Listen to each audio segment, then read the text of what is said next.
Can you say your names just to... Robin, Kathy, Sure. Tony, Carl, Karen, Tassie. Jane. Terry. Bob? Yep. Yeah, so I kind of really hope you get me off the hook and start today. Please? No. No? No, you start. Oh my God. That's quick you said Hang on, Moody doesn't do that. Yeah. Well, Judith sends her love to everyone to start with. Judith has shown up a few times. I think you all saw her. She's up north now. And yeah, so... Yeah. Yeah, so what we start at is really about what is there all the time. It's really nothing to look for. It's only the idea that there is something to find and there is someone that can find that thing that is obscuring the natural state, the state which is self-evident and undeniable. Bob often says that try and deny your own being. Try to deny your own awareness. See if you are unaware or see if you don't exist. You can't do it. You can't even imagine how it is not to be. So that awareness, that knowingness of the awareness, the consciousness of being, or whichever way you want to call it, is the natural state. Now, upon that natural state is superimposed an idea that I am something. Not the nothing or the life or the consciousness or awareness, but something separate and away and apart from that pure beingness. So if I believe myself to be something, be it a body or the mind or a conceptual image or whatever I believe myself to be, if I claim that I know what I am and I am limited individual, I'm in the world of suffering. Now, only conceptually, I leave the awareness that I am, because in reality, it is only a dream. Like dreaming that I am something else. It's not changing that presence awareness or that screen. The screen is still what it is and is untouched. But because now the belief or the life essence floods that individual, that idea, that imaginary ego, and with that floating that idea comes the separation, comes the insecurity, comes any sort of sense of limitation. Because if I'm less than totality, I'm naturally feeling inferior. I'm feeling less. Because I'm not who I am in reality, now I kind of pretend to be what I think or believe that I am. Because the truth is, I cannot know what I am. I know that I am, I know my existence, I know that I am, but what I am, I cannot find out. So saying that I'm the body, or individual, or I'm a person, that cannot be true, because how would I know? I would have to be outside of myself to see it, but being outside it would mean that I'm the one who is watching. So I can't really ever find out who or what I am. Anything that I come up with, that I am person, individual, the mask, the body or the mind or anything, by definition is going to be not true, it's going to be a lie. It's an assumption, it's a wrong assumption. And it's an assumption that basically brings about the suffering. And it's an assumption that needs to be questioned. Because when that idea falls away, what is left is the awareness of being.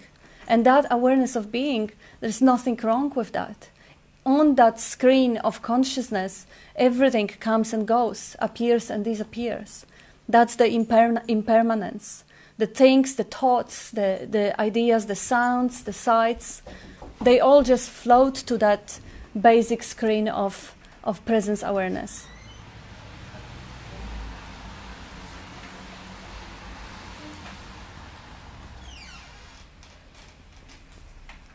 So just coming back to that undeniable fact, the only fact of life, the fact, not the belief, is basically coming back to the natural state or to our true nature, to the place beyond the suffering,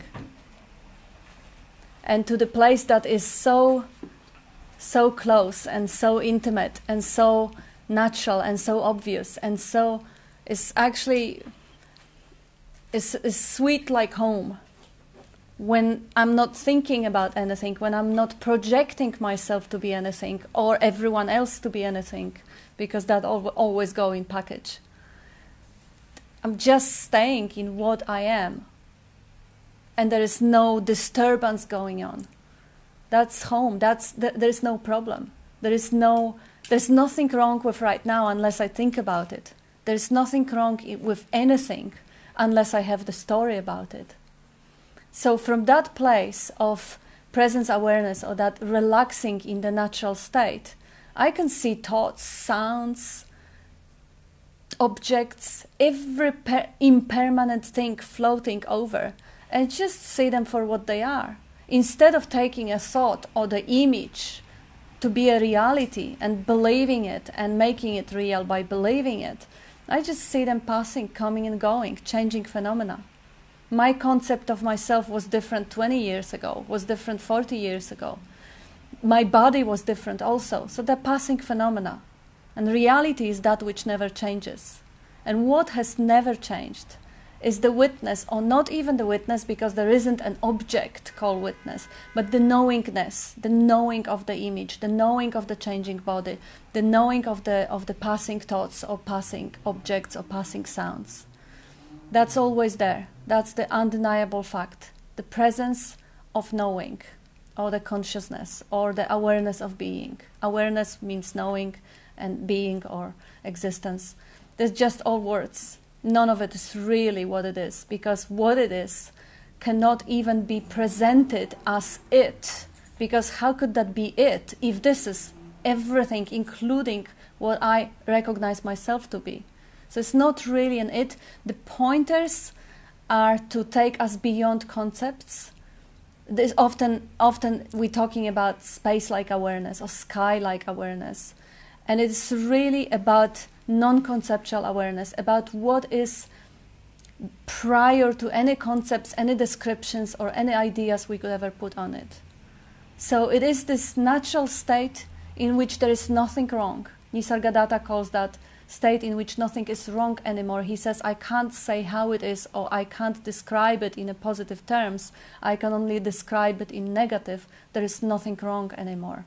So when there is nothing wrong, there are moments in our life and throughout the day when there is nothing wrong, because there is no story that anything should be different or that anything is wrong. For anything to be wrong, there have to be an idea. That wrongness is an idea, is a concept. Without the concept, we are resting in that non-conceptual awareness. Non-conceptual awareness, I cannot define myself what I am, because to define myself, this is a concept. So I'm beyond it.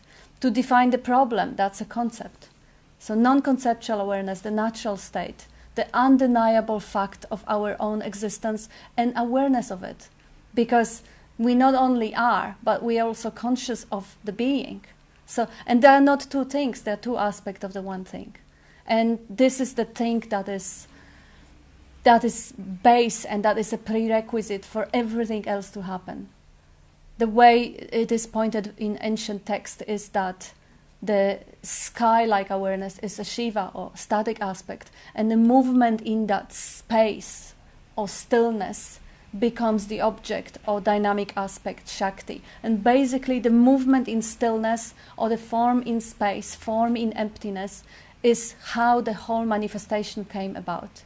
It is basically made of one essence vibrating in different shapes, forms, patterns, different frequencies. That's all that everything is. But the prerequisite for all that manifestation is that screen, basic screen, which we can't even say it is a thing, but it is the space, the emptiness manifesting itself as the emptiness and forms, as the stillness and silence, as the whole dualities that are playing about. So now, part of that duality is me and the other, me and the world. And that duality has to be questioned, because it's only conceptual.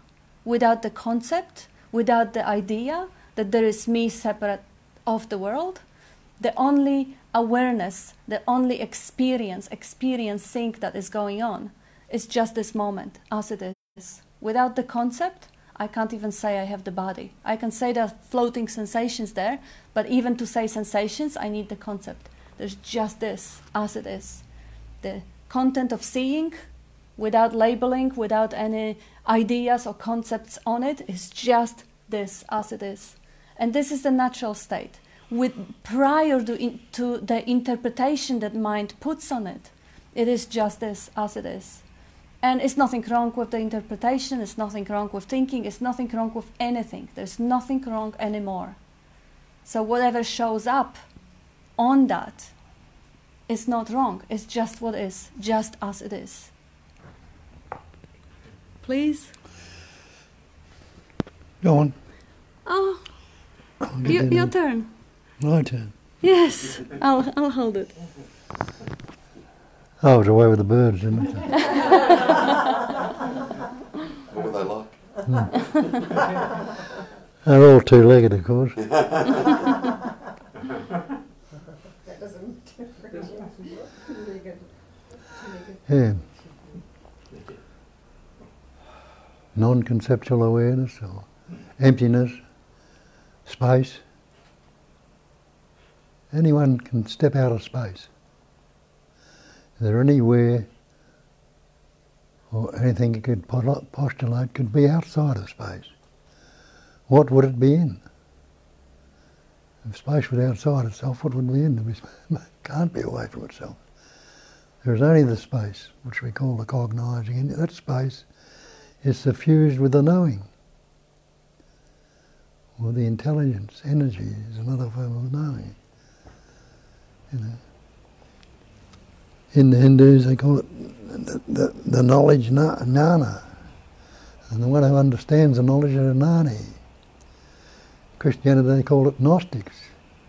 Not knowing or knowledge. So it's not anything new. Different terms and different labels, we get lost into the terms and the labels. Seeing everything as the one essence, patterning, shaping, forming and appearing as everything. Try and separate yourself from this space right now.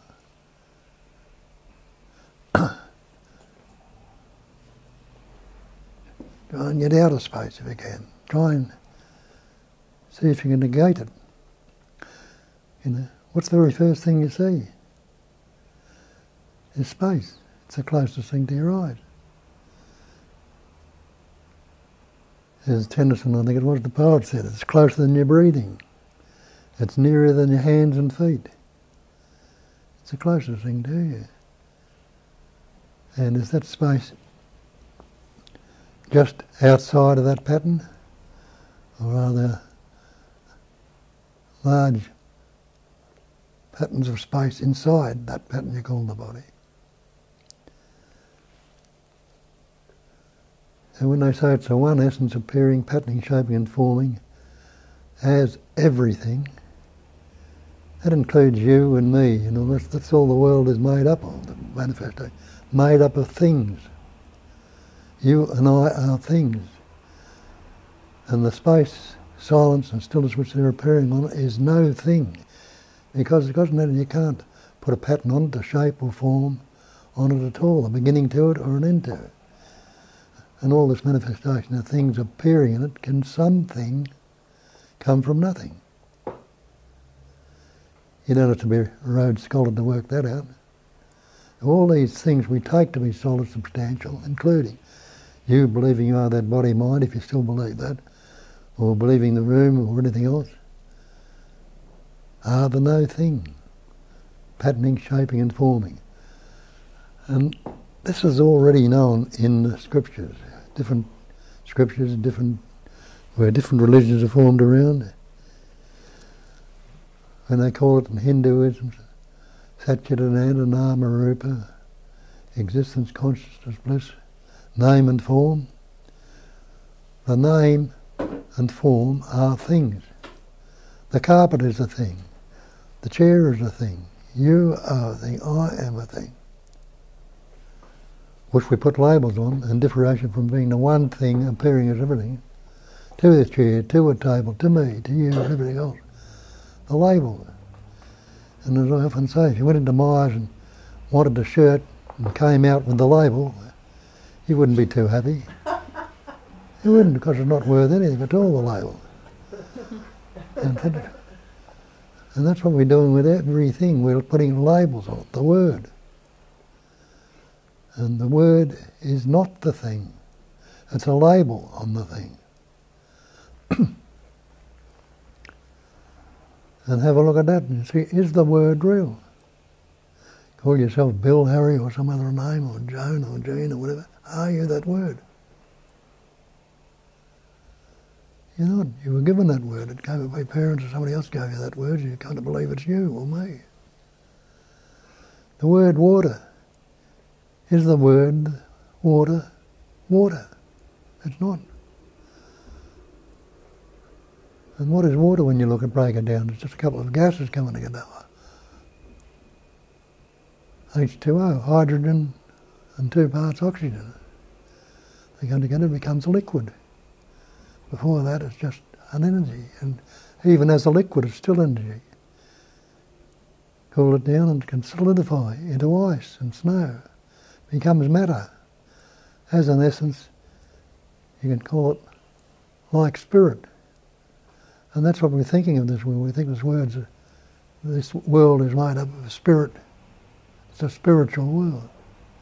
And a material. Matter is material. But the matter, when you see the matter, is just like congealed spirit, solidified spirit. Like your blood. Cut yourself in the lead. What happens to blood? It'll congeal, set of something seemingly solid. But it has it stopped being blood? And when you recognise it, or trying to go into it and work it out with the mind, see all thought is not the real. That's what they say, trying to wash away blood with blood. Ever try to do that? You can't. More blood will come, and whatever you're bleeding, you try to wash it away with blood itself. Won't go. So we've taken on this idea we are individuals, persons, separate entities, and to leave ourselves to be, because that life energy that's formed that pattern you call you, and is vibrating it through it naturally and effortlessly as you. But can you say it began somewhere in that pattern? Or has the pattern formed around it? When you were in the womb, or when you were just a sperm and an ovum, 2 particular microscopic particles, one from the male aspect and the other one from the female aspect. What solidity did that have? You put it under a microscope, it's really nothing.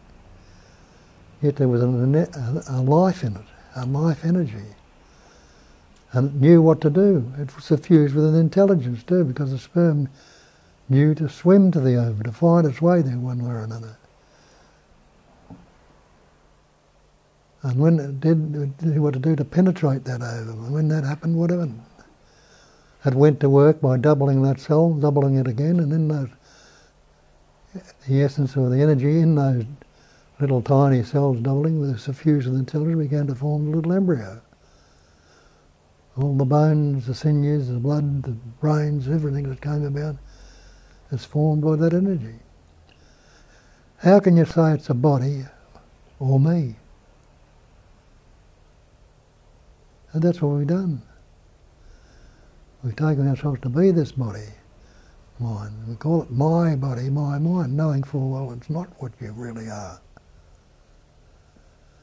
And the other one is myself.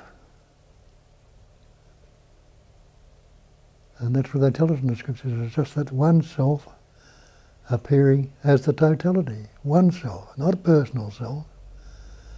But all these patterns in this room are believed, some of you have seen through them and realised they're not, believed to be a personal self. An ego. A personal self. Because we've taken on board and believed it, we never questioned the belief. And in not questioning what happens, our parents, school, society and everybody else around it, they've already believed it without questioning it. Carry on that belief. And we hear these words and we start to believe it ourselves. And we think we are this person which is described with these concepts. And the person is not reality. Persona comes from an ancient word, the mask. A mask is a conceptual image, a dead image at that. Because the image you've got about yourself right now is based on past events, experiences and conditioning. It's not what is right now. What can you say about yourself without an image right now? You can't get any label at all, but you can't negate it either. You can't say, I am not. You cannot say what you are, but you can't say what I'm not. To try and say what you are, try to describe it, you've got to put some of these concepts or words which we've acquired along the way and realise that every word you've ever spoken has been learnt. What words were you born with? You don't know, because you had no words. You didn't learn any words till you were about 2.5. What happened in the time when there was no word there? You can't even say you began anywhere. You can't even remember your birth, so you can't say you were born even. But the life essence was there, growing, patterning, shaping and forming that thing we call you today. And with it goes all the conditioning and all the words we picked up, and take the word to be real and the conditioning to be real. And we beat ourselves up with these words. I'm not good enough, or I can't do this. I'm fearful, I'm unhappy, I'm depressed, I've had a bad childhood. My parents left me, I was an orphan, all these good. I don't like it. And all these concepts which are words, which we relate to this believed entity. Put labels on it, and we are bound in the word. And seeing it, taking on this personal self, the separate self, we are in bondage to that believed in self. Bondage. We tied ourselves up and formed a conceptual image, like the little insect, or build a cocoon around itself and be locked into that cocoon until it fights its way out. We've got this cocoon of words which we've learned, taking it to be real. And it stops the growth and stops everything else from happening because we put the limitations on ourselves. Carry on if you want to. But sometimes none of you would be here if it hadn't been something there that resonated with something along the way somewhere that's made you have a look and question it. Because our parents tell us, don't go back and have a look and see what you are. Add to yourself. Add to yourself. Become this.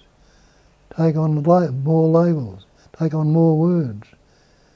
Learn this and learn that and do the other thing. Add on to it. Acquire, amass, accumulate. Instead of discarding all the erroneous, all the false beliefs, discard it all. But we don't do that until you hear something like this and you start to look in a different direction. And you'll know immediately when you start looking in that direction, because you'll hear something or resonate with something, and it sits well with you.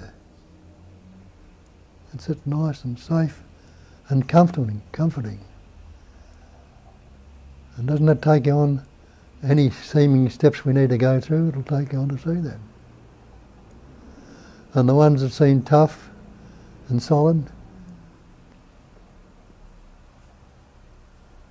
what's wrong with right now if you don't think about it? If you're not putting a concept on or no thought on it, how tough is it then? How solid is it? How substantial? And realise the word's never the real. The description is never described. The map is not the territory. All these things point out that you're not what we believe ourselves to be. And even belief is not the actual. It's an unquestioned acceptance of something in the absence of reason. Look at your beliefs and try and reason them out.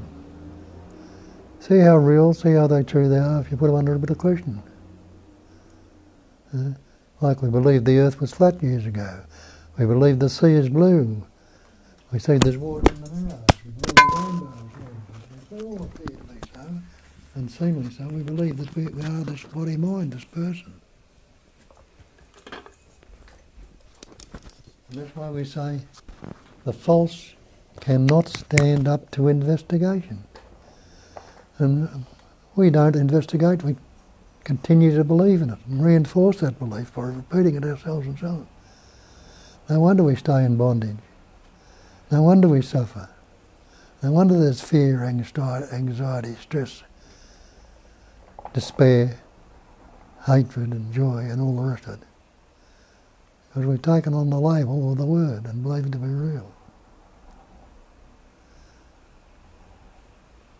It's necessary to investigate and see that the so-called ego, the self-centre, the reference point, is a fiction. Actually a fiction. Trying to get rid of my ego, there's nothing there to get rid of it.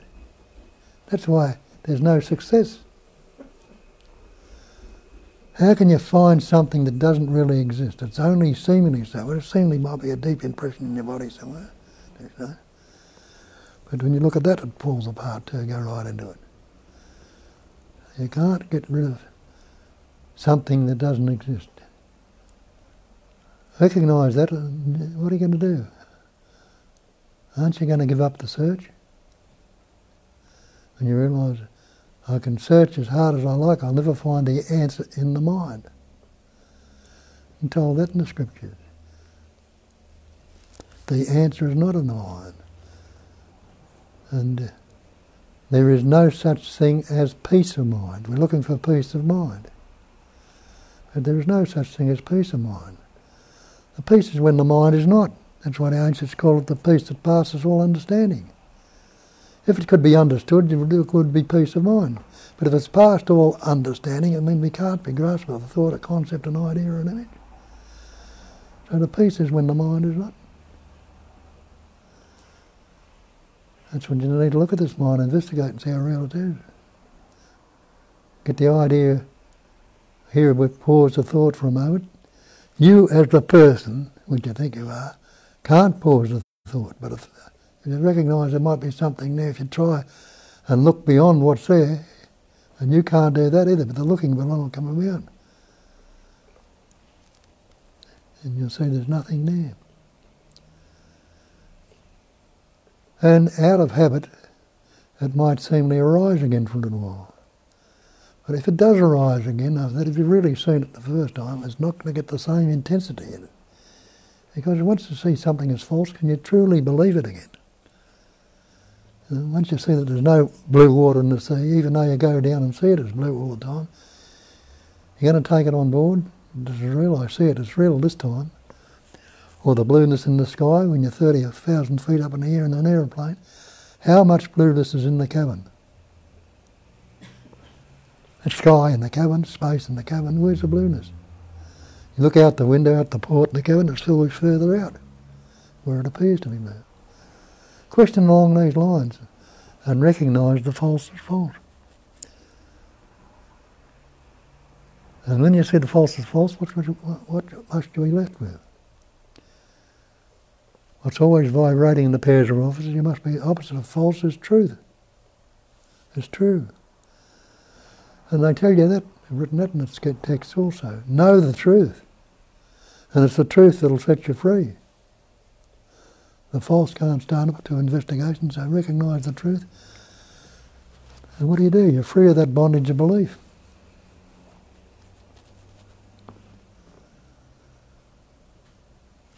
So, that'll do. You can go again, or give somebody else to talk. And do that. Anybody else wants to talk?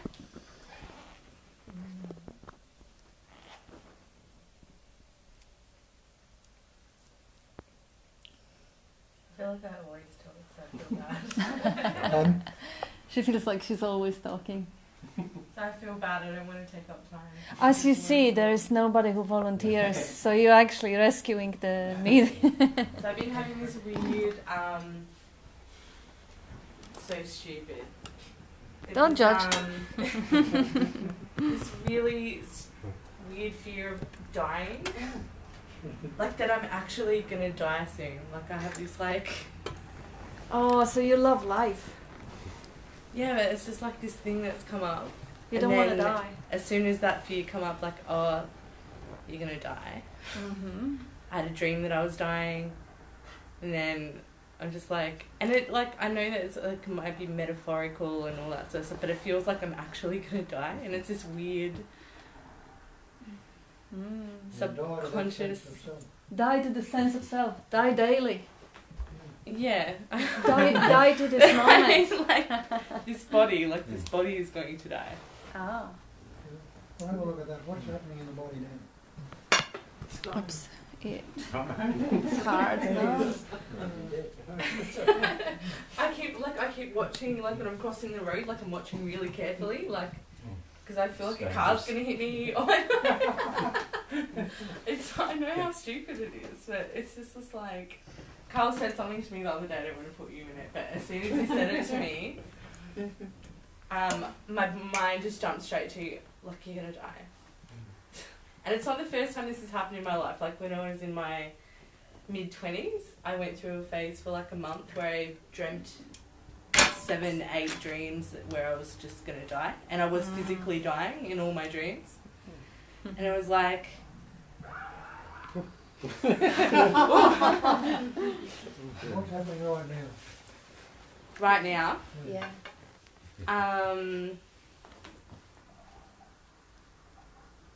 I feel like there's anxiety. I feel like racy heart. What's going on in the body? Heart's, isn't it integrating? Aren't you breathing? Yeah. Heart beating?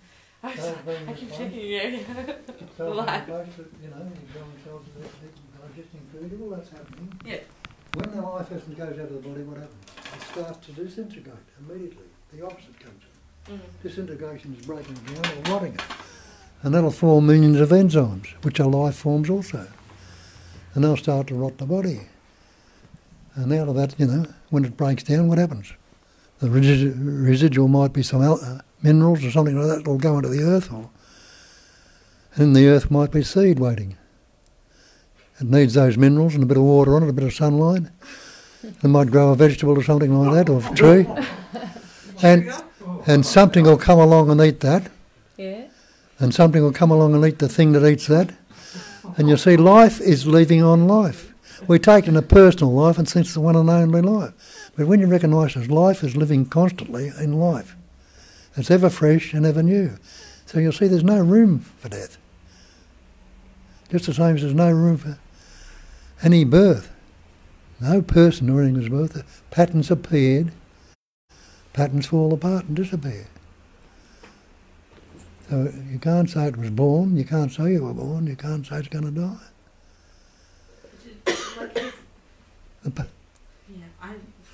I wish I could, like, I'm like trying to get to that point where I know this, but I can't try my way there. That's the issue I'm having, and I'm like, it's been like I'm not going to cry again. I said to him, I don't want to be the one who cries every week. But like I've had this thing like my whole life where I would get like night terrors, and it would come like maybe once a month or something for like my whole life, where I would think about, ever since I was little, I'd think about the universe, and then I'd think about how big the universe was, and then I would think about how much space there was, and then I would think about what happens when I die, and then I would think, oh, if nothing's after death, then I wouldn't know about it, and then I'd be like, that was more scary than no. There's this weird thing about like this fear of never knowing I existed, which is a really strange fear, like, because you wouldn't know, but that freaks me out. And until we met, like, I couldn't sleep without the TV on because I would have night terrors. And my heart's like, boom, boom, boom, boom. Like right now as I'm talking about, it's like, dun, dun, dun, dun. What did you know before you were born? Yeah. That scares me though, because... It scares to me. Yeah. It scares to me, the belief in the separate entity. That thinks it was born and it doesn't want to die. But you realise there's never been any death at all, anywhere. Life is continually living on life. And out of life, more life is continually coming. And that's what the Sakadata will tell you. There's only life. That's all there is. There's nobody who lives a life. So I guess then the fear then comes from, because if there's life, then the fear must come from the life as I am now. Like it has to be from that then. Because if You are a unique expression of that life, that pattern you've already got. A unique expression, there's no other pattern like it. there's this feeling of like, even if life goes on, if it's not this life, then it's somehow not life. Identification with the body. Yeah, so it has to be, yeah. But it's just, yeah, it's like But you see, terrorizing. how limiting that is. Yeah. You've encapsulated yourself in that little pattern you call a body. You've encapsulated yourself and spread it out. Be the life itself. Expand. And another aspect that Bob is often pointing, see, you say you experience the fear of death. How do you know what it is? You have the concept of what it is. If you actually take the label off, you probably experience a surge of energy. Some sort of something like that. But if you would take the concept away from this, that would be just life buzzing, expressing itself. That could be more comforting, because sometimes we actually know and understand, yeah, I know it's illogical, I know it doesn't make sense. Yes, you know it. It's really about staying in that space of not knowing. The not knowing is the space in which you take the label off and there is something going on, but you don't even label it, you don't know what it is. If you don't know what it is, you're curious about it. And with that curiosity, you actually just look at it, yeah, all right, interesting. And then you're not prejudiced anymore, because you don't really have any resistance towards it anymore, because only when you label it as something negative or something fearful, then, the curiosity is dead. You totally turn off to it. You want to just stop it, just stop it. And yeah, that is really funny. I was some years ago with the Zen Sangha, which was doing a version of, I've been with different ones, but that one was doing a version of the who am I question, but they were giving the answer to it right away. Like this was, because that investigation is really to shut down the mind, because the mind doesn't know the answer to it. But they would shut down the mind right away with I don't know. Who am I? I don't know. Now the mind has nothing to say. It has to put up with I don't know. As you say, the biggest fear is that if you die, the one who wants to know, the mind, will not know. Oh my gosh, that's so freaky. That's so creepy. I want to know. I want to understand. I want to get it. It is about non-conceptual awareness. It is about not knowing and finding a security and relaxing into that. Not only I don't know, I have no desire to know whatsoever. I don't really even want to know. And that feels so blissful. And I can't try my way there, that's the thing. Like, my mind's going, I don't know. You're right, you can't. Because the one who is trying to find the way to not knowing, that one is the questioner, is the mind. So the mind cannot make themselves disappear. Like Bob said, the ego cannot kill the ego. The blood cannot be washed out with blood. So the one who wants to know cannot stop wanting, because the wanting is what it is. But you can still wake up and be aware of that movement of energy, the movement wanting to know. But have a look at it again. Go back to when they're having all these problems as a little child. Where's that body now? Gone long since. Yeah. Where is yesterday now? Continuation, like, that we talk about the sense of continuation, is that even though, like, that is different, it's just that sense that I'm still that one. Do you know what I mean? Of course you know what I mean, because everyone knows what I mean. What is that? What is that? Well, I know that's just like memories and stuff. No, that changes all the time. What do you mean, what is You just said, again? what is that sense of continuation? What is that? Well, Because we just identified it's not the body, because it changes all the time. We also identified it's not thoughts and it's not memories, because they change all the time too. The awareness, yeah. Well, what is that? Yeah. The awareness, right. No. So it's not the thoughts change all the time. The awareness is always the same. Yeah, it doesn't, yeah. But... And look, can I just want to quickly say this. I'm not going to say much tonight, Kat pointed to something earlier, which you missed, I couldn't even hear what Kat was saying. Everything was blurry. It wasn't a criticism. You don't have to defend Yeah. it. It wasn't a I couldn't even see criticism. properly. I wasn't being critical. You're latched onto fear. You are. You're just latched onto fear. Yeah. Don't want to die. Sure as hell don't want to die without knowing. And frankly, I'd like to die and continue to keep knowing. That's ideally that'd be great, wouldn't it? Yeah. Yeah. So I could still continue to sort of somehow be. It might not be this body, but somehow there's this this soul or consciousness that remains alive and remains present. You know. And Kat touched on it earlier. What you're missing to see, and I'm speaking very dualistically. Forgive me, okay? Oh, But it fine. might, No, it's but it might help. What you're failing to see is the fact that the reason you have so much fear around all that, underneath that, is a love to be, and you're missing it. You're so latched onto the fear of dying that you're unaware of why the fear is there in the first place. And the reason that the fear is there in the first place is because of the love to be. So, and again, I'm speaking dualistically, so what I'm basically saying is, hang around the love a little bit rather than the fear, whilst you're going through this process. It might help. And of any of the pointers that you've heard here, the times that you've come, is there any one particular pointer that has been very useful for you? Is there one that just really stood out to you and thought, oh, I get that? Is there any one that you've heard from anybody in all the times that you've been coming? Yeah, like the thoughts, your thoughts. I'm spontaneously kind of like noticing thoughts, and then realising thoughts, having arguments with thoughts, all that sort of stuff. And who are they having arguments with? Each other. And but yeah, they're having arguments with each other. But what is the primary thought? What is the primary thought that argues with, the other stuff that's going on? So there's your primary thought that you're a separate me, and then there's the argument, or there's the anxiety, or there's the fear, or there's the, So the thought that you're separate, a separate me, or an ego, or what's your name? Kieran, that's right. That you're a Kieran, that's an image that you have about yourself.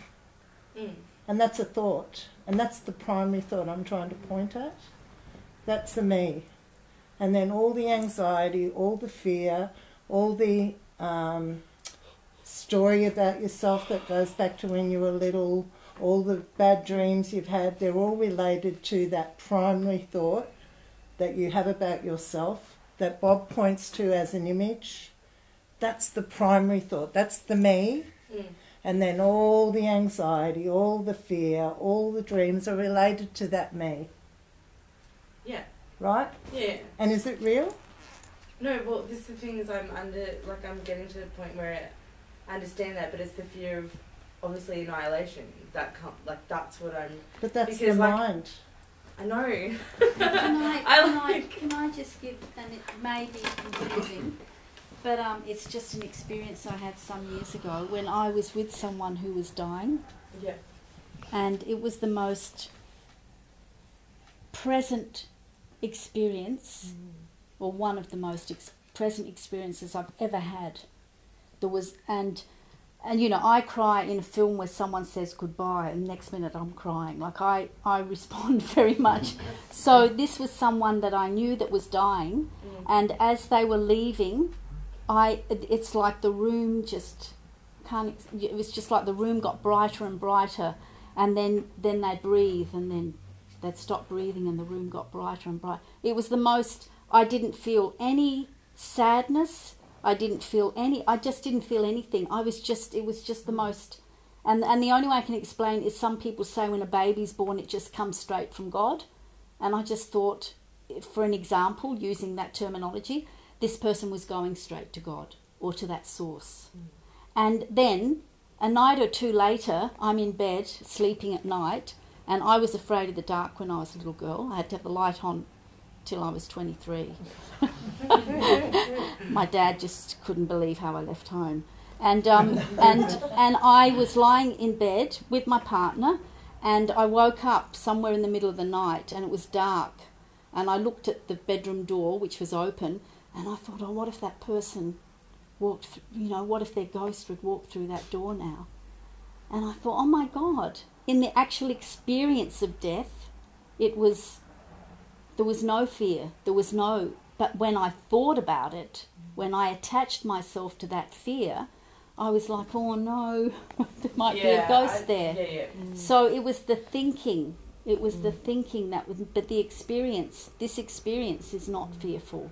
But when I think, all the dreams I've had about dying, I'm like, it's always people going, it's okay, it's die. And I'm like, but I don't want to die. And it's actually the moment before dying. Like, I never actually die. But it's like that. It's that terror moment where I'm like, "What do you mean it's okay?" Like, and they're like, "It's fine, just go." So it's the thinking. Crazy. Well, why don't you try? Try dying.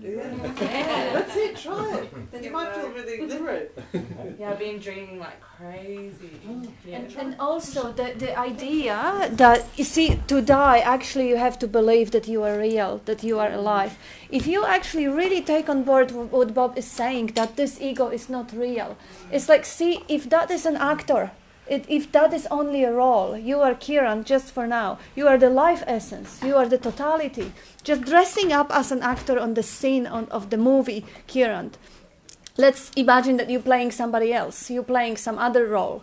And then the 1.5 hour pass on and you take off your costume and you are who you are. So is that role really dead? It has never been real. If you think Kieran is a real separate entity that has to die in order for the life to experience itself freely, then of course it would be excruciatingly, completely crushingly creepy and freaky. But what if that's just a cartoon figure drawn on the screen? It is not real. It doesn't have to die. It just has to be recognized for what it is a role. Like, see what is real about Kieran. The body? No, we've already seen that it's changing. You had different body 10, 15 years ago. The mind? No, there are thoughts, stream of thoughts, they're going. None of it is really you. So what are you? Are you the feeling maybe? Maybe that fear of dying. Maybe this is who you are.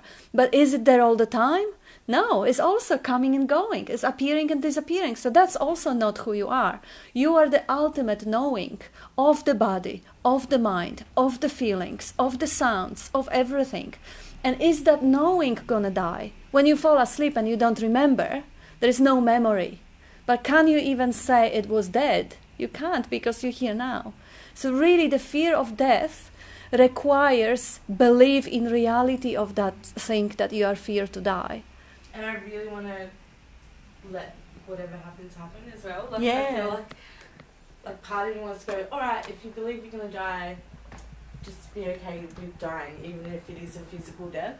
Mm-hmm. And I feel like that's where I need to get to. Yes. And also, it's just, See, I'm laughing, but it's not funny. I know, but see, I've been through this process of dying, actually. This was just my little path, I'm you know. sure And everyone's had these.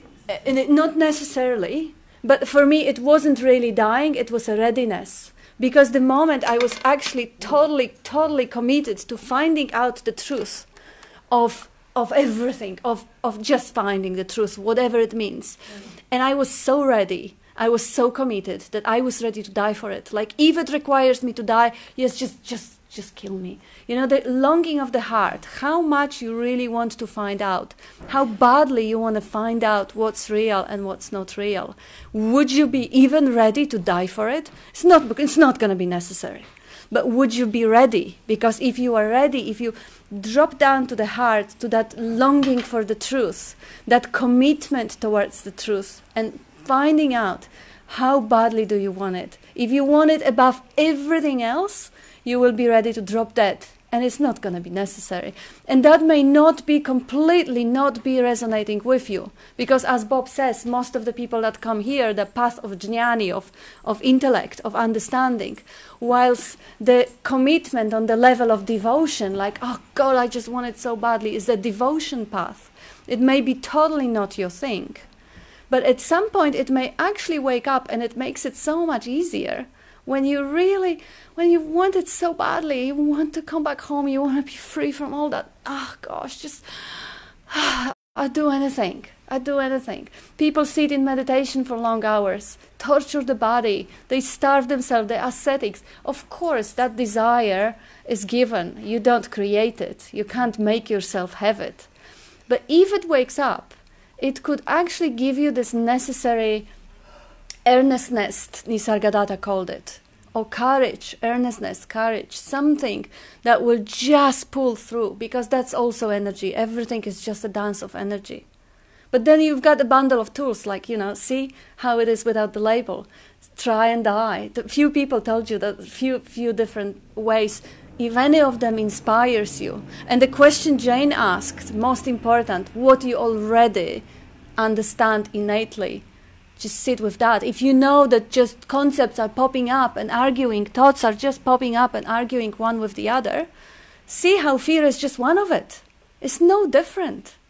Because this is what you already kind of, it comes through you, it's sunk in. Is that fear of dying anything different than, the other mental noise? It may have more physical component. It feels like it has more, it may be, like it has, like it's charged. It's like, must have thought about it so much that it has materialized in like a solid feeling. Yeah, it is so it feels charged. solid.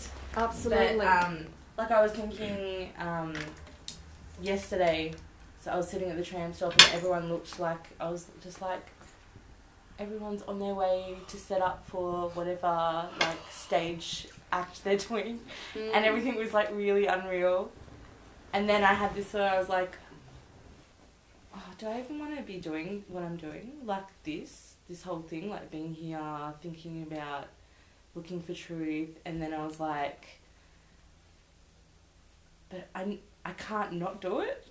There you go. Because, like, absolutely. I think it's all bullshit sometimes, and then I'm like, no, because, and like I said, the first time I was here when I was 10, and I walked into the room and everything was alive, and it just scared me, like, because whenever I doubt, I go back to that, and I'm like, that was real. There was no time at all, like everything, the curtains were looking at me, the wall was looking at me, like everything. And of course I was a kid, so I freaked out. But like I said, I've gone back to that space now through like meditating, where it come up, and then I freaked out again. But I didn't know they were the same thing until that. Yeah. Like I just thought that was like a little like brain snap I had as a kid. And so I always reference back to that, like that was an experience I was meant to have, so that whenever I doubt now, I'm like, actually no, because I wasn't searching for anything then, and it happened. And so now that I am searching, it's come up to show me it's the same thing. Like, it's not something that everyone's conceptualizing and everyone's bringing into reality by looking for it. They're not tripping out their minds somehow. And creating this. Like, do you guys know what I mean? Because every once in a while I'll have the doubt where I'm like, maybe everyone just like trips their minds out and they go to this like, I think it's very Aussie. Number 6 on the Enneagram. It's very suspicious, Aussie based. Yeah, a lot of sixes turn up here. Yeah. Oh, sometimes I even doubt that even was. Yeah, I think that was a bullshit or whatever. Yeah, and then I go back to that commonly 10-year-old kid running into the room looking for a CD and being completely overwhelmed by everything had eyes. Like, nothing had eyes, but it felt like everything was looking at me. Yes. But you've already answered it to yourself. You say, even if you have the strong sense, oh, maybe this is all bullshit, you also recognize that you can't be anywhere else. You didn't place yourself here. This is what it is. Yeah. So if you stay with that recognition, the thinking, the stream of thoughts will be cut off. Yeah, that's where I am. Like, what the heck? I just need to be okay with whatever I think. Beautiful, and that's what I'm having trouble with, so I don't. Even with your fear, I'll try not to try. Yes, yes. I don't know. Very important to write a will. Have you done that? Write a will. Carl, because Carl told me that words flashed up in front of him. It said, what did it say? Because I get it wrong and it freaks me out. Kieran has only 2 weeks, and I went, that's it, I'm dying. I'm going to die. And I was like, I'm going to die finally when I want to know the truth about who I am, and I'll just die before I find out. That was the thought that was coming in. And that's brilliant. That's precisely what is going to happen. Unless the you, the separate entity that you think you are, is here, you will not find the truth. That entity can't find it. The entity gets off the way, truth is clear and obvious. It's been there all the time. But the I, the separate me, can never find it. It has to die first. And he's all blissed out finding love and everything, and I'm like, I'm gonna die. It come up on that day where we didn't talk, and I was like, and then I had the nightmare that night, and I woke up, because in the dream, like, I was actually in bed, and I heard this woo, woo, woo, and then it was like lightning through my body, and I started having a fit. In my dream, not in real life. And then I called out to him, and he just held on to me. And then I woke up, and I was in the same position in bed, and my ear was going woo, woo, woo. And I was like, ah! But I didn't want to wake him up. I was like, no, you can't talk to him. So I didn't wake him up. I just freaked out silently. But it was okay, because I got through it. Yeah. And you're here now, you survived it. As many other moments of... yeah. It's just fear thoughts as opposed to predominant other type of thoughts that other types of people might have. It's very common in Australia to have the fear and mistrust stuff. It's just a thing. That's other people, that's so true. Other people are obsessed with anger, yet other people are obsessed with the sexuality or shame. I'm obsessed with knowledge. Yeah. Just neutral knowledge. Yeah. Neutral knowledge. Yeah. What's that? Neutral. Yeah, neutral knowledge. Yeah, it's just the pattern, the reoccurring pattern. pattern. Different things will freak you. And I know the feeling is like, it is labelled, because I know that, because I, like, when I was talking about how I had the sensations arise and it felt like trauma, but there was no story. And so it felt nice. Like it came up and it was like almost like, you know, spontaneously like, and I was like, oh. And it felt like I was like, oh, that must have a juicy story to it. Like, you know, you're always juicy. Yes. Like, it has to have a good story to it. Because it felt like trauma, but I couldn't attach it to that. Beautiful. So I was like, oh, that was good. It was liberating. It's like, you know, like I got that out somehow. What would have happened if you had the same experience with fear of dying? No be story. great. Yeah, you would enjoy I'd it. be like, oh, my heart's rate is spazzing out. That's interesting. Wonderful. Yeah. You should talk.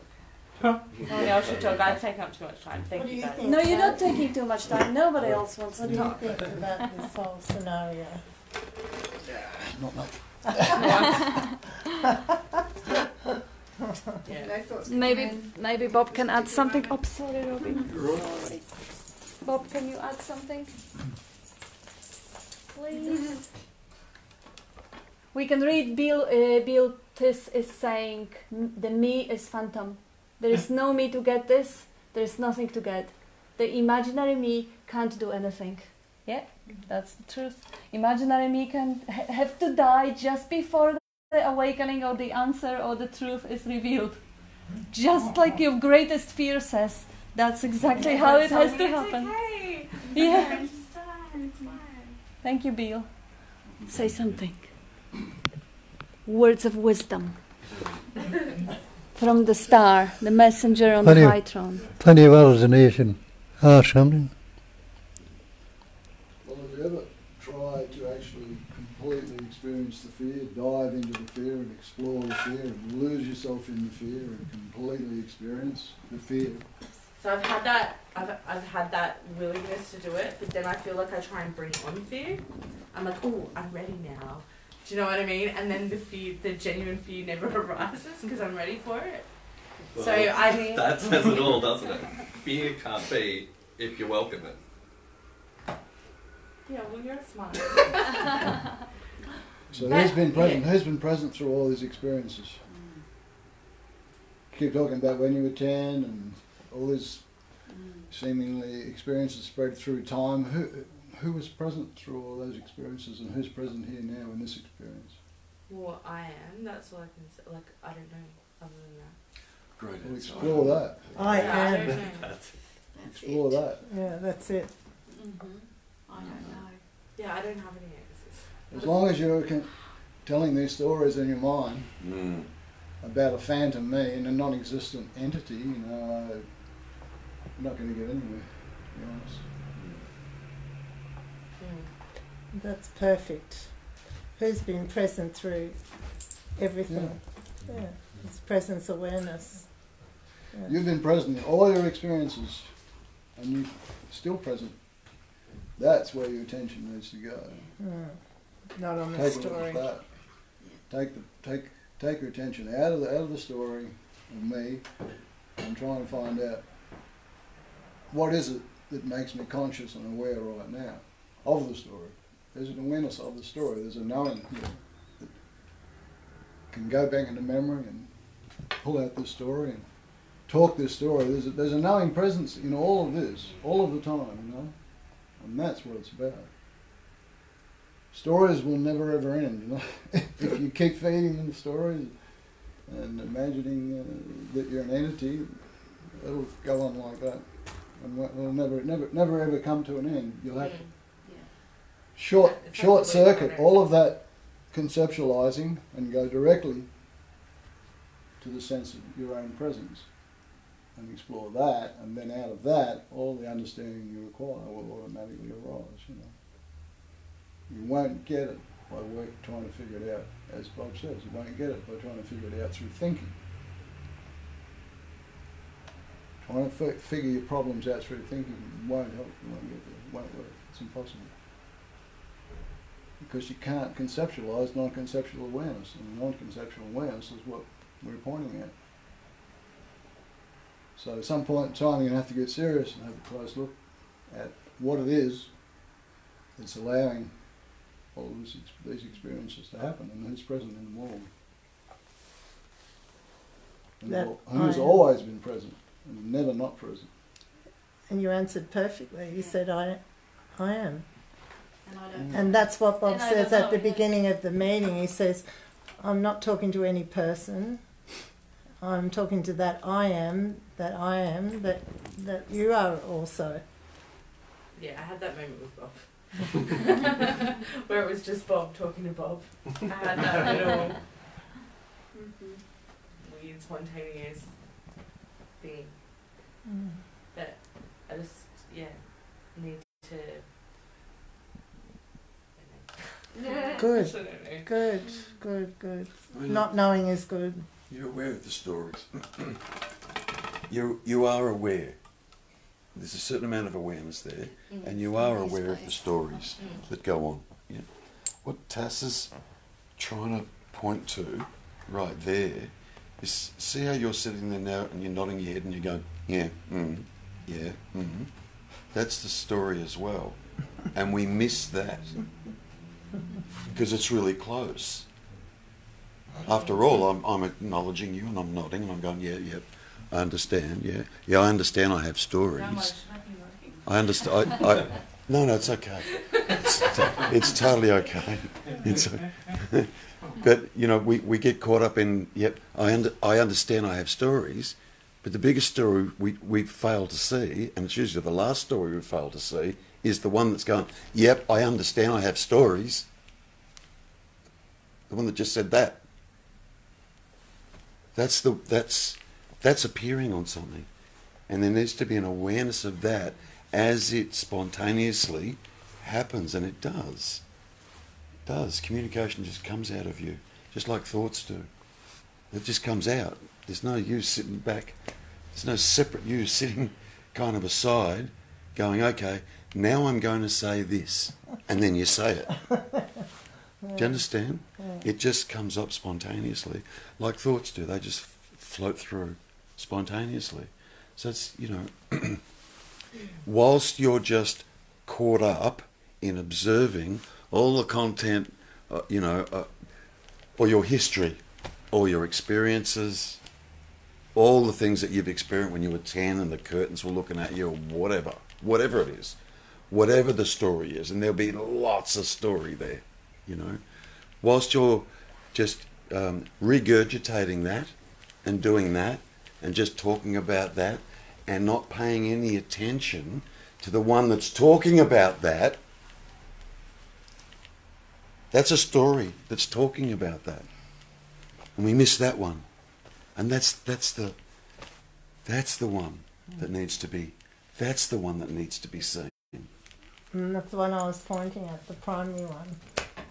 Otherwise you'll just get caught up forever in a, you said it before, loop. Yeah. And you will. And it'll just loop around and around and around and around and around. When you just said yep then, you need to be in contact with the awareness that was aware of that yep coming out of you. Do you understand? It's all appearing on the awareness. Yeah. There's a pointers. You know, like, I'm doing my best. They're just pointers, you know? Yeah, I don't see. I don't want everyone to get caught up in the language I'm about to use. But when we were talking last week, as long as you don't, I won't. That was a joke. Go on. But when with the thoughts, how I said the negative thought that arose, and then the positive thought, and the positive thought I was talking to you about this is like here, and the negative thought's like here, and I was like, oh, I got that, and then we were like, that's not me either. And I thought I was the positive one that got something. You are the one that's aware of both. It's just because it's out of focus, because it's right here. Yeah. You're aware of both of those, positive and negative. That's the duality. That is the duality.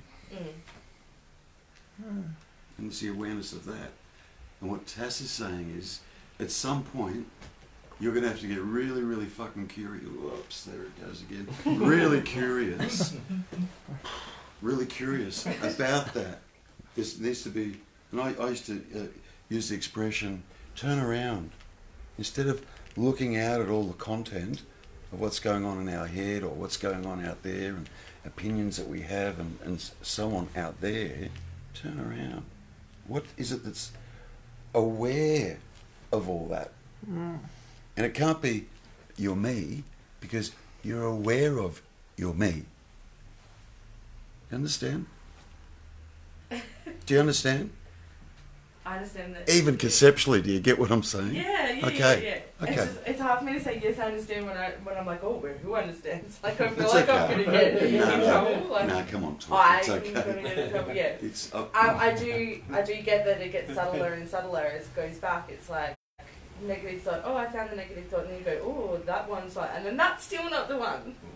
So Like, none of it, and so it just gets closer and closer. I do sit silently a lot and just try and be silent because it's all happening as far as you're concerned. Okay, all that stuff is all happening to someone. And you can't try to be silent. You are the silence, and the mind appears upon it. And the mind appears upon the silence. Yeah. And the biggest identification is the identification of the me, which is in the past, which is the memory, or it can be projected into the future. But it's all appearing on the silence. So the content's never going to stop, you know. It's a shift of attention. It really is. It's a shift of attention. God, I mean, that's the I best wouldn't I can even do. say that, because this is I where know. I got stuck. Sure. That's why I kind of went, oh. Because last week I was speaking of being stuck in that witnessing consciousness, and Terry that night pointed me, and this was funny because straight after the meeting, talking to Kieran outside, I was like, what did Terry even say? There was no memory of it, but I knew something hit me right in the heart. There was a recognition there. And so the next day, stuff happened. I was reading Kalyani's book about Bob, and then that opened my heart into, because of the whole thing that fueled Bob's journey was looking for that thing that gave him a second chance, and that there was a deep, deep resonance there. And then I just started bawling basically with my own story, my past.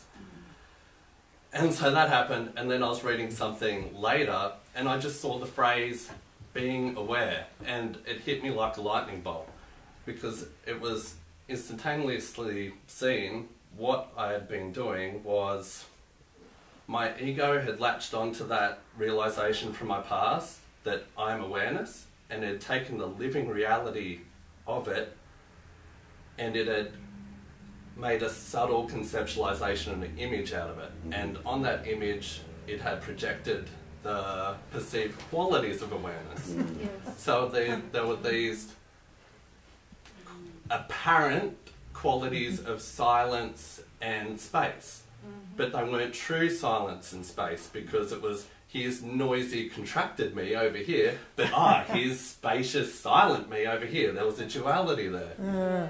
So this was basically just seeing through the whole thing, just collapsed straight there, and I found myself back in the living reality which I've known before. And at home he was crying at looking at water bottles and crying. And I was like, alright. Oh, wow. so it's been a really interesting week watching the things because I didn't want to say too much about it tonight, because one of the things I've really realised is my ego loves knowledge.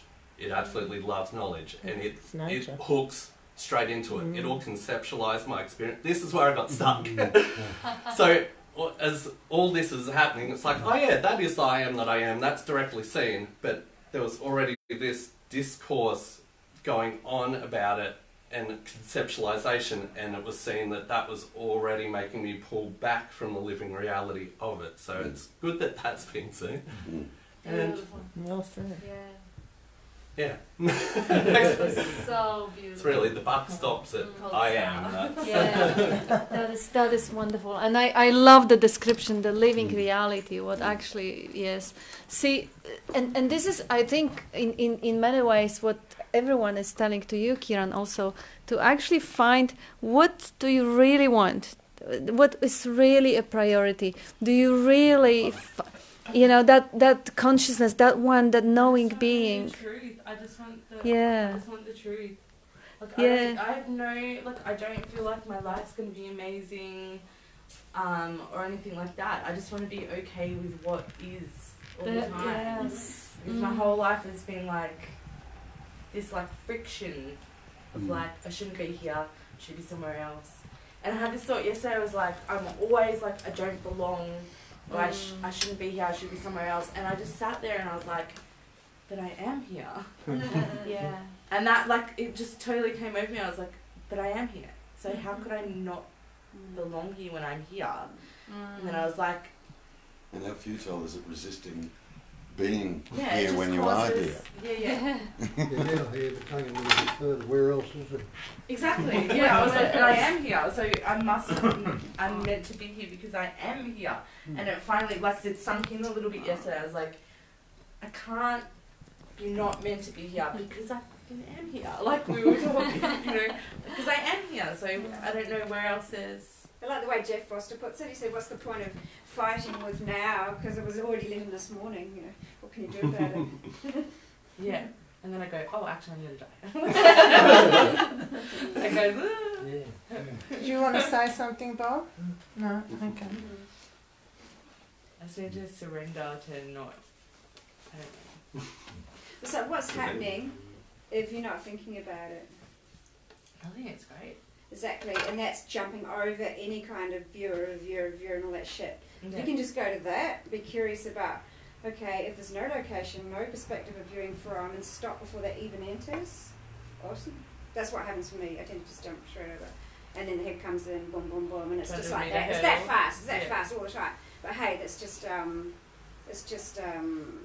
very triggered set of behaviours, and also a jumping past ability. Yeah. Non-duality is not about fixing your personal problem. No, I don't want anything fixed. I just want to be okay with things that aren't even okay. That's the thing. Yeah. Even the fear. My stomach's hurting. Think like, yeah. I just want to be okay with, like, if shit is bad, just be okay with it. Like, It's done. You recognise what already is in that acceptance, and yeah, I want to be okay with it. Doesn't mean I am okay with it at the moment, something but I mean, is. I want Something to. Yeah. is exactly what Cole is saying. Something is already okay. Something has already allowed it to be the way it is, and that's what you're looking for. The on the Kind surface. of like that I am here thing, like we were just saying. Yeah, on the surface there is little me that says, "Oh, I don't want it the way it is. I want a different way. I don't want to fear. I don't want dying." This is the little wave on the surface of the ocean, but deep down, below all this, something has shaped reality to the shape it has already right now. So it is already being allowed and accepted as it is. It doesn't need the permission of that one little me. It's just that little me, when it kind of dissipates into, relaxes into that isness. See if there is, in any point of life you are, if you could actually drop down or resonate with that level on which you even kind of, on the beginning it may be like, yeah, fuck it, I give up, and I can't do anything. Like you say, you find yourself there, I'm already here, I can't do anything, nothing. That it may even have the taste of resignation, whatever it tastes. There is a place in your heart that is already always okay with everything, is already silent, is already just fine, there's nothing wrong.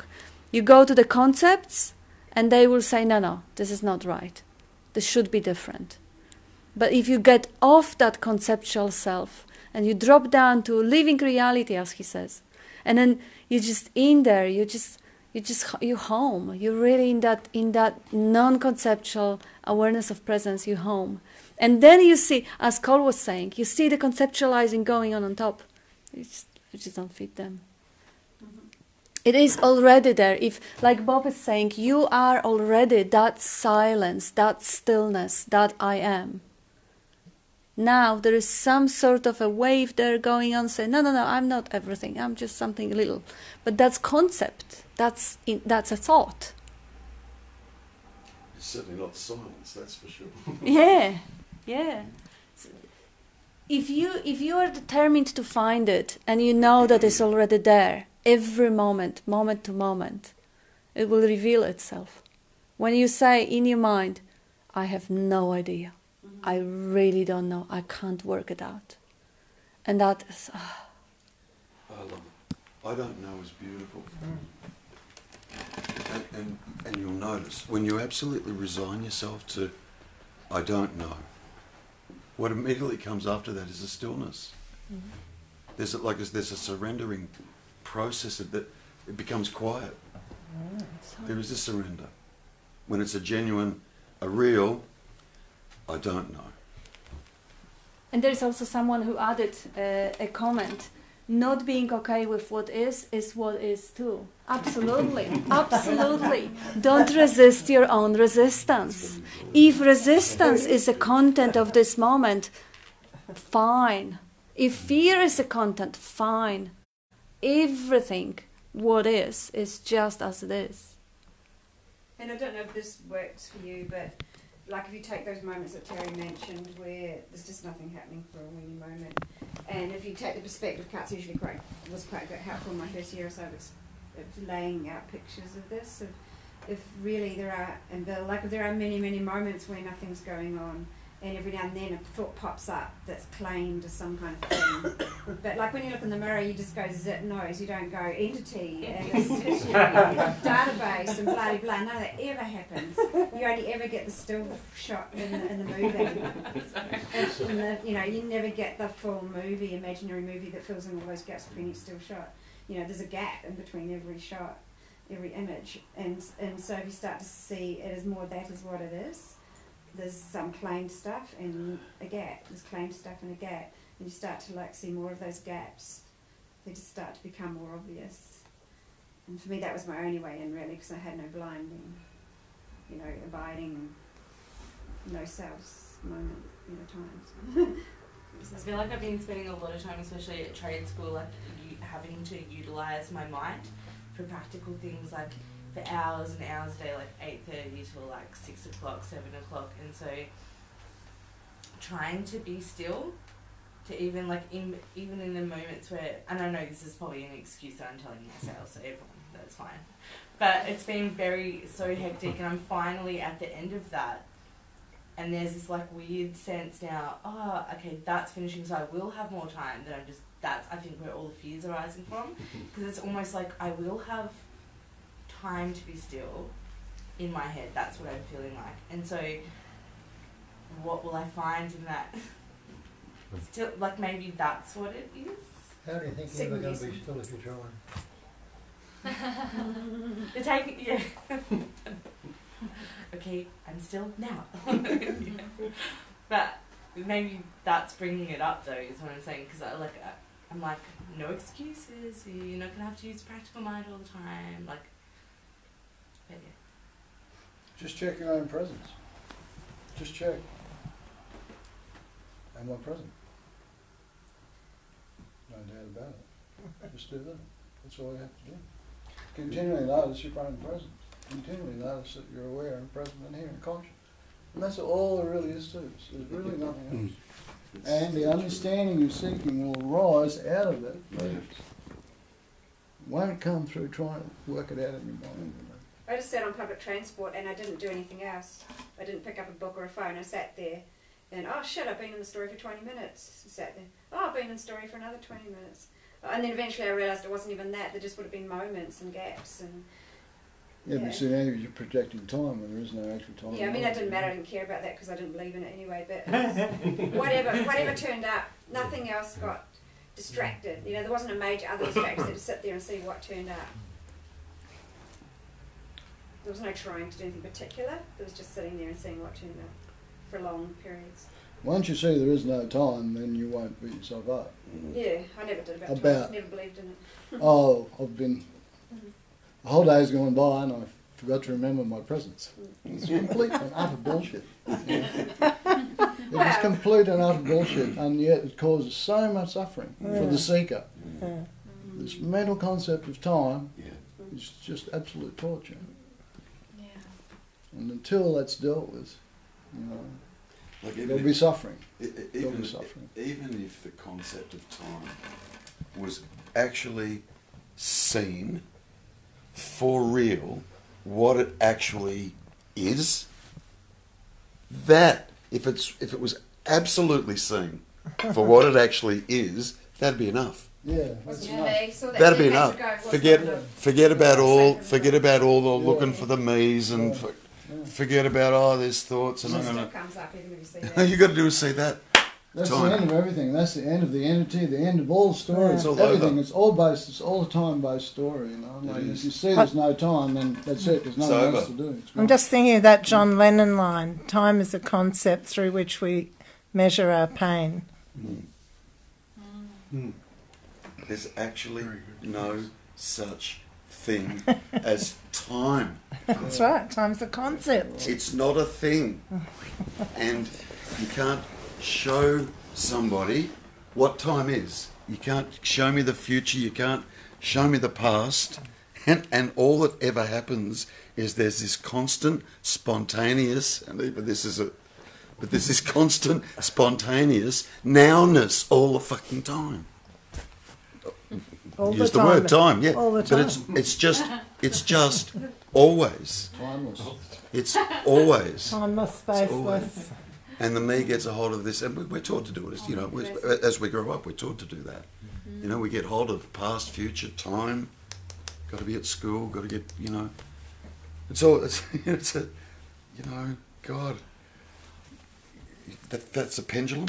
If that's a pendulum, yeah. And it's swinging. So you're witnessing it there, now, yeah. Then it's there. Does that ever exist? Does that ever exist? Oh, there it is. Oh, does that ever exist? That. Is that? It doesn't. It's just... Yeah, I used to go, now. But really it's kind of... You know, and I kind of got a little bit closer to it by going, nah. Like I used to try and... Once I was trying to fight, you can't say now fast enough. It's just always, constantly present, and there's no such thing as time. And that. If I just do it now, I have to worry about later, right? That's true. And the easy way out of too much thinking is just basically coming back to the experience of senses, because they are happening all the now. Now you hear the sounds. Now you hear, you smell the smells, and you taste the taste. Now you can feel your butt on your chair, or you can feel the lips touching, or you can feel the spine or muscles. They're only now. They don't need the time. They're present experience. And when the attention is spent there, it's not much left for the conceptualizing and thinking.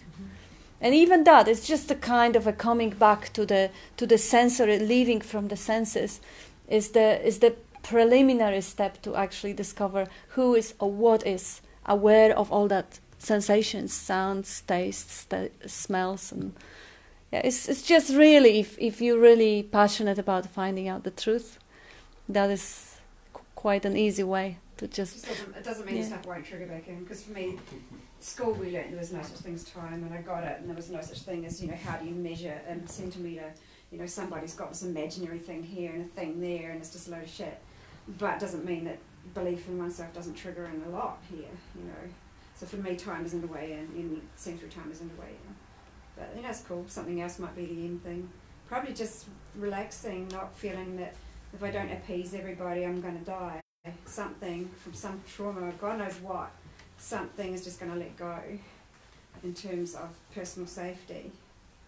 And then there'll be, 5% of the time, or, less will be any sense of ownership instead of 5% no sense of ownership, you know what I mean? But, something will move. So it's all a bit different elsewhere, but, you take what you need, you know that pretty well, eh? Yeah, sincere earnestness will carry you through. That just seems to be there, as you can see. Earnestness. A sincere earnestness to know the truth will carry you through. It's just there. That's all you need.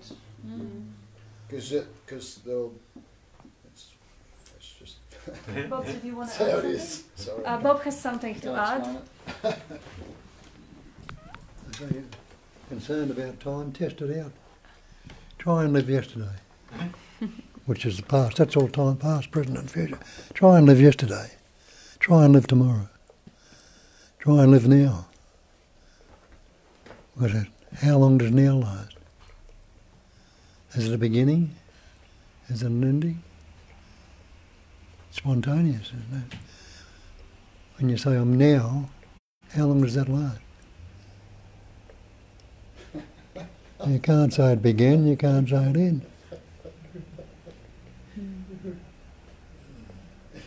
It's always now.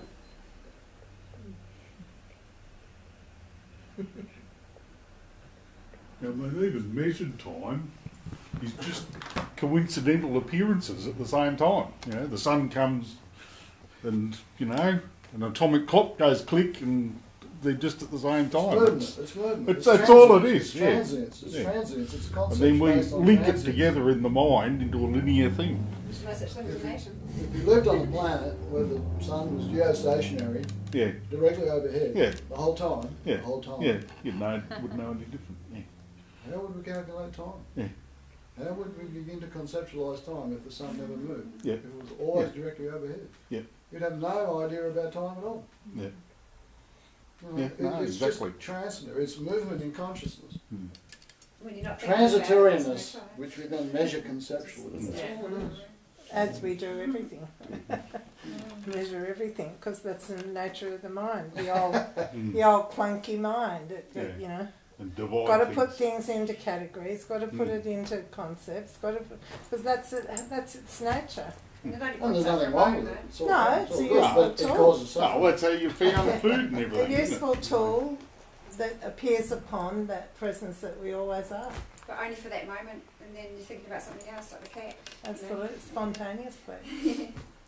Yeah. Well, reality must be spontaneously present. It must be spontaneously present all the time, timelessly, actually, all the time. It must be self-evident and spontaneously present. So look for whatever's self-evidently spontaneously present. Poof, bang, pop, stuff. Spontaneously Yeah. present. Your own presence is spontaneously present and self-evident and unchanging It's the only thing. and timeless. That's the only thing. It's the only thing. That's what we're talking That's why the mind nearly has a nervous breakdown. Because It cannot figure it out. What it does is empowers it, because it's trying to figure it out. It's like a bloody tennis match, you know, and it's never, ever, ever going to win. Never, ever.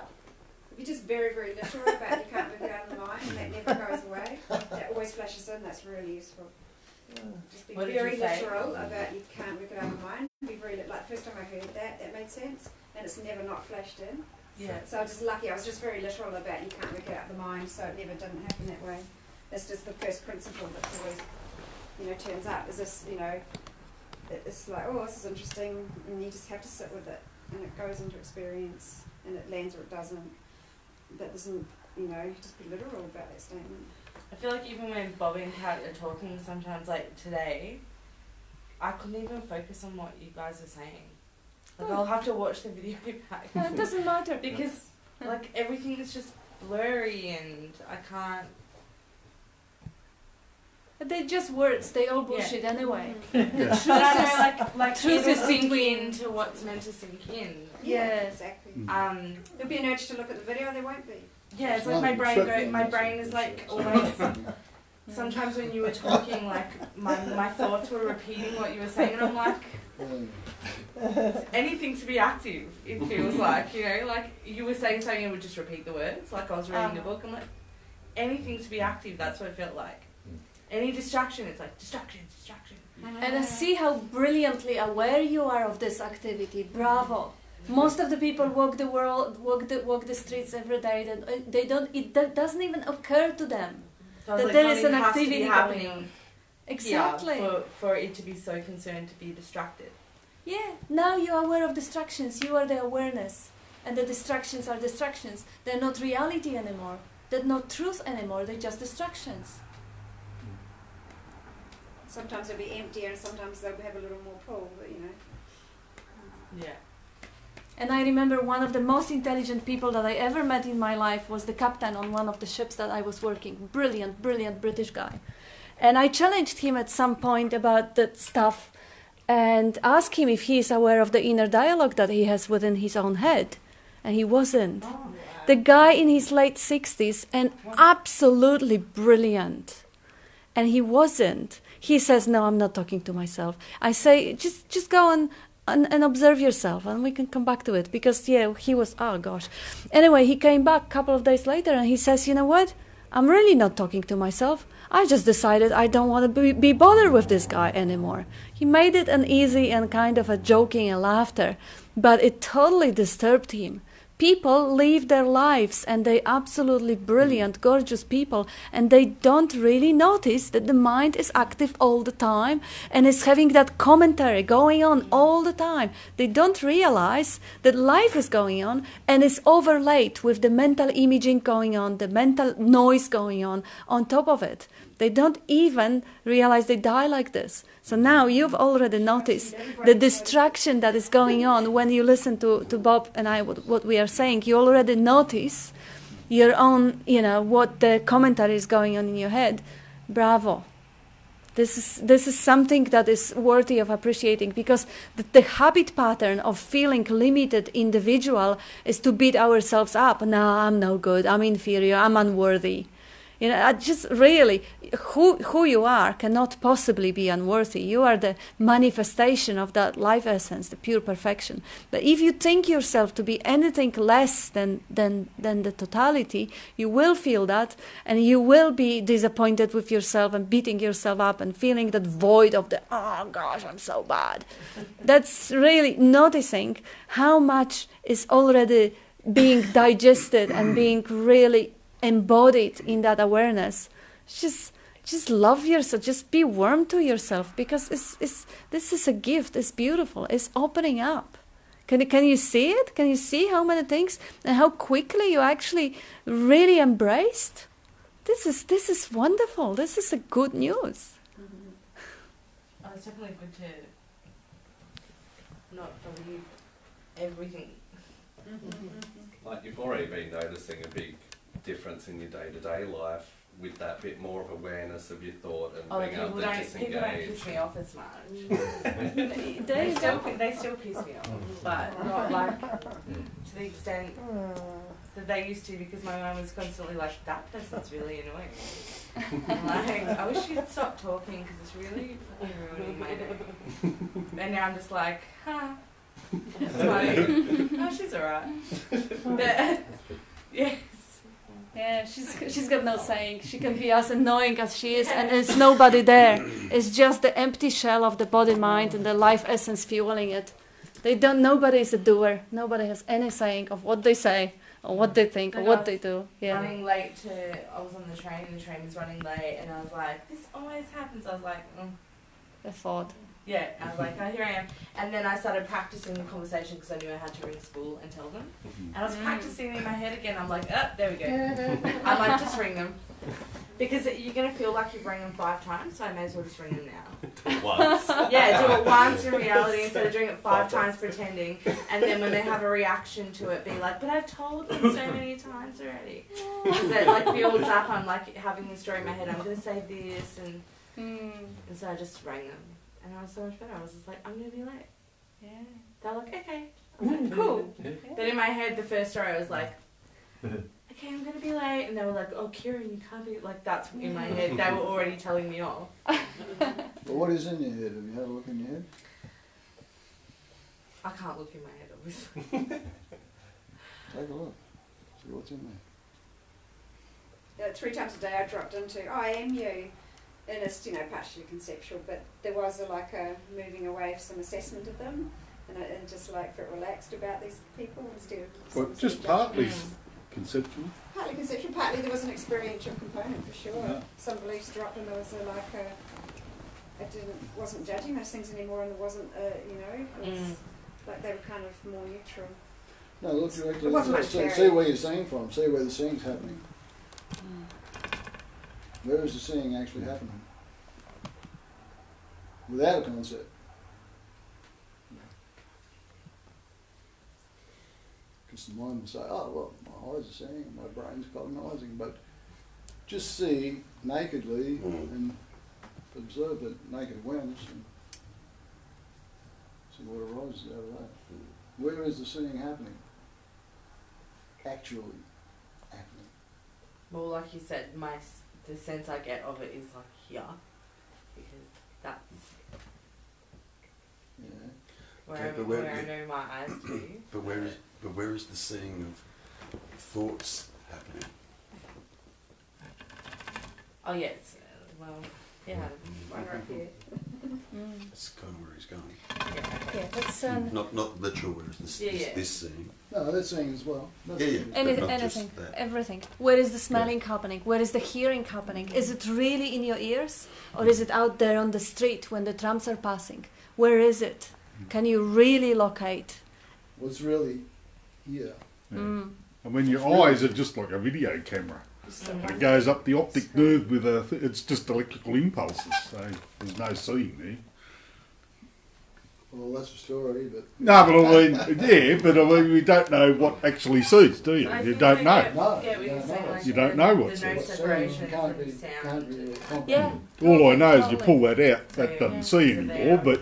You can notice an assessment that says, oh, there's a distance to that, but you can notice that doesn't happen, then there is no particular distance. There's no location of that sound. If you notice before, you actually work out where it is. Yeah, I think we gotta finish it because Bob is showing me the time, and it is a good place to actually end. To just see, just experience, just figure out, watch it. Where is the actually looking going on? Where is the seeing, hearing, tasting, touching? Where is it really happening? Is it any location there? Is there an entity doing it, or is it just a space of, just see, just taste it, because it's something that you have to discover for yourself. It's not something that somebody can give you the answer and you can believe it, because you don't want to go with belief. You want to really go with the certainty. Belief is worth nothing. I don't really believe anyone. That's wonderful. That's an attitude. And with that seeing, the literal seeing, whilst you're seeing, can you see where the seeing is coming from back here? And what is there? What's the experience? What's the experience back here? There's seeing, yeah, and we assume that the seeing is coming from from the eyes or behind the eyes, or that's kind of the mental general, image. that's the concept that we've got going on. But when you actually look,